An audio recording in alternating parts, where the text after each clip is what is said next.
To see how you can add and delete cells, let's go up to the Office button again and open up our Eat Cake Sales Forecast. We see here that we already have a table of information available to us. But let's say that we now have some information that we'd like to start adding in for 2007. And we want to insert it up here at the top of our table. So to insert a row of information, I simply select the row where I would like the information to be added in, and I right-click and click Select Insert. And see how that pushes the information down? Now you'll notice that I've selected row 10, and that's put a gap between my information for the year 2005, which is really not what I want to do. So I've got two things I can do. I can go up to the top where my quick access toolbar is and say Undo Insert Cells, which removes it. Or if I re-add those, insert those cells again, I can delete the information by right-clicking on the row and selecting Delete. So it's very, very simple. And I find this the easiest way to work with inserting rows and columns is to look right in the spreadsheet itself. If you like the ribbon, you can do the same functions by using the ribbon commands. I select where I would like to insert my row. I go up to the Insert options, and I say Insert Sheet Rows. And it performs the same task. It's a little bit more work because I've got to move my mouse across the screen to get to where I want to go. But it's also nice that if I've made a mistake and I've added it into an incorrect area as I have here, I simply can move down one command, select Delete, delete the sheet rows, and the information is easily removed. I can similarly work with columns. Let's say I wanted to add a location in one of my columns in between the year and the channel. I go to the column header, in this case the column D header, and you'll see I have a downward pointing arrow here. If I click on that once, I'm going to select my whole column. It's a nice trick for you brand new Excel users that if you hover right over the column letter that you're interested in selecting and just make sure you get that downward pointing arrow and click, you'll select the whole column. So I've selected D as the column, and I can right-click and click Insert. I'm going to insert a column right at D, so I've pushed the information between year and channel out. I can remove that column by right-clicking again and selecting Delete. To review adding a column using the ribbon options, again, select the column where you'd like the information to be inserted by clicking on the downward pointing arrow.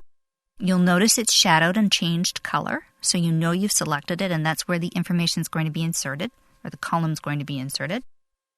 Go up to the ribbon, select Insert, and now I have the Insert Sheet Columns option. I select that, and away I go. If I want to remove that, I simply select the Delete ribbon command and select Delete Sheet Columns. Before we leave the option of inserting columns, I'm going to show you a little trick. In some cases, you're going to want to add more than one column at a time. Often, you're going to want to insert a column. Do that by using the ribbon menu and saying Insert Columns. But you're going to want to put in a few more columns. You can do that by hitting your F4 function key, and that just repeats the commands that you just finished performing. And you see I added at least 3 columns in at the same time.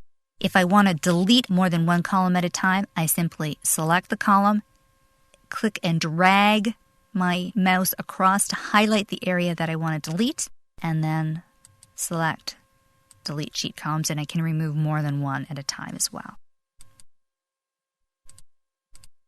I'm going to look at the same functionality, but now based on an actual cell. What happens if I wanted to insert a cell alone?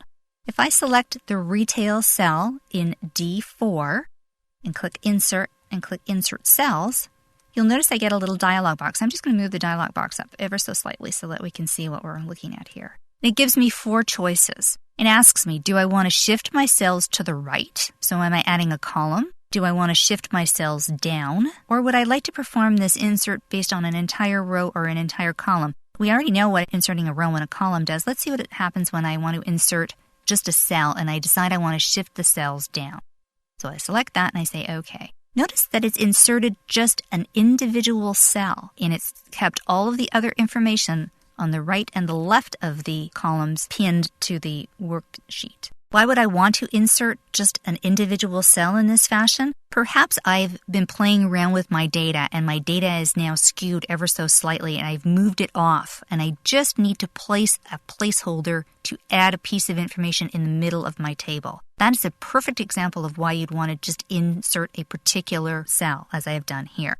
Obviously, in the example that I've shown you, it's thrown off my data, so I'm not going to leave it there and I will show you how I can remove that cell in a moment. Keep that in mind when you are working with large tables of information and you need just to insert a cell in the middle of your lists. So as I mentioned, I don't want to leave it looking like this. How do I clean that up and remove that cell? Very simply, I select the cell I want to remove, I go to my Delete option, and I select Delete Cells. Now in this case, I want to shift my cells up because I want to move the information up one line. So I identify that by selecting the correct radio button, I click OK, and I'm back to normal. For those of you that would like to see how that's done using the mouse options, I simply select the cell, I right-click, I then present it with my quick menu, I select Insert. It asks me the same information that I was asked when I used the ribbon command. What do I want to do? In this case, I'm going to shift my cells right. I select that. I click OK, and you see how it's inserted a cell and pushed my information over to the right. To delete that function and that particular cell, I'm going to click on the cell I want to remove. I say Delete. I identify that I want to shift my cells left to bring them back to their original spot. I click OK, and everything's back to normal. So that's some individual ways that you can manage the cells on your screens. Next, we're going to take a look at freezing the areas of the worksheet so that I can pin my titles to my screens.